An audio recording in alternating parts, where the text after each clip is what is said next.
မှာကိုနားမလဲဘူးလို့ခံစားနေရတဲ့လူတွေအတွက်ဒီဗီဒီယိုမှာကိုအတိရမယ် message လေးတစ်ခုရှိပါတယ်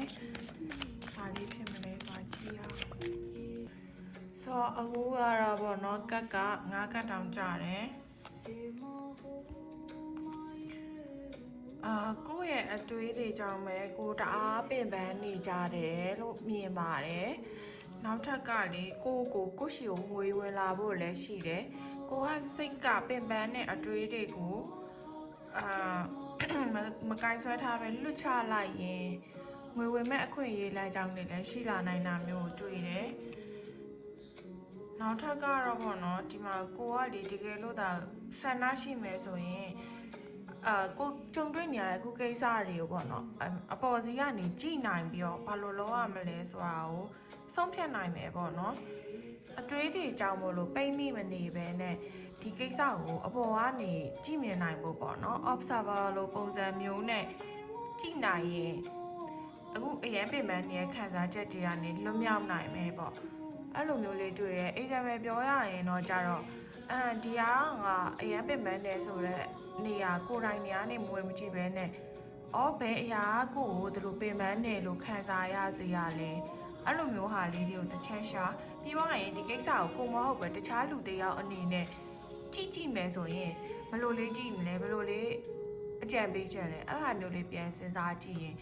ပြင်ပန်းနေရကိုတော့တတ်တာရမယ်လို့မြင်နေပေါ့နော်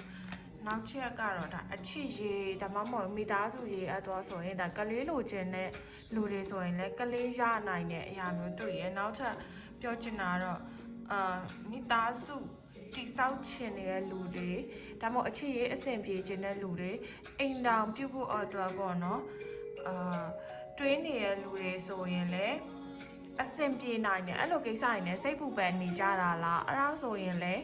ဒီကိစ္စကကိုယ်တိုင်နေရမဟုတ်ပဲခုနလိုပဲ observer လို့နေရာကနေကြည့်ရင်အဆင်ပြေနိုင်တယ်ဆိုတော့ message လေးရှိပါတယ်နောက်ဆုံးကတော့လေကိုကလေမနိုင်ဝင်နေလဲတအားထမ်းပြီးတဲလာပြီးတော့ကိုပင်ပန်းနေရမျိုးလေးတွေ့ရဲပေါ့နော်ဆိုတော့ကိုမလုံးနိုင်တဲ့အရာတွေကိုလွှတ်ချလို့ရပါတယ်လွှတ်ချနိုင်တဲ့အခွင့်အရေးလဲကိုမှရှိတယ်ဆိုတာမမေ့ပါနဲ့လို့အကြံပေးချင်ပါတယ်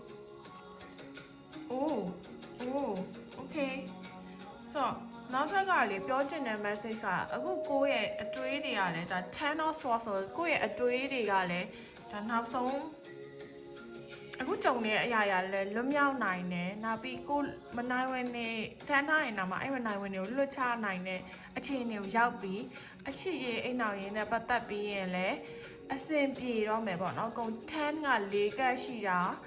ဆိုတော့ဒါ10တော့pentacle ပဲကြံတယ်ဒါပေမဲ့10တော့ pentacle မလာပဲနဲ့ပါလာလဲဆိုတော့ကြတော့ဒီမှာတော့ queen of pentacle လာတယ်ကွာဆိုတော့ခါကြအောင်ငွေနဲ့ပတ်သက်ပြီးလဲအခြေအနေကောင်းနေပြီလို့ပြောနိုင်တယ်ပေါ့နော်ဆိုတော့ခါကြတော့ကိစ္စတွေကမကြခင်မှာပြင်ပန်းနေရတဲ့ကိစ္စတွေကမကြခင်ပြီးွားနိုင်တယ်ဆိုတော့ energy မျိုးကိုလည်းတွေ့ရတယ်ဆိုတော့အဓိကဒီဗီဒီယိုမှာပေးစင်တဲ့ message ကတော့ကိုကတခုခုကြုံတွေ့နေရင်ဒါတွေကပြီးလို့နီးပါဖြစ်နေပါပြီဆိုတဲ့ message ကိုပေးချင်ပါတယ်ဆိုတော့မကြခင်မှာပိုကောင်းတဲ့အရာတွေလည်းလာတော့မယ်ဆိုတော့အတွက်မလျှော့ပါနဲ့အကောင်းဆုံးနေလာတော့မယ်ဆိုတဲ့ message လေးရှိပါတယ်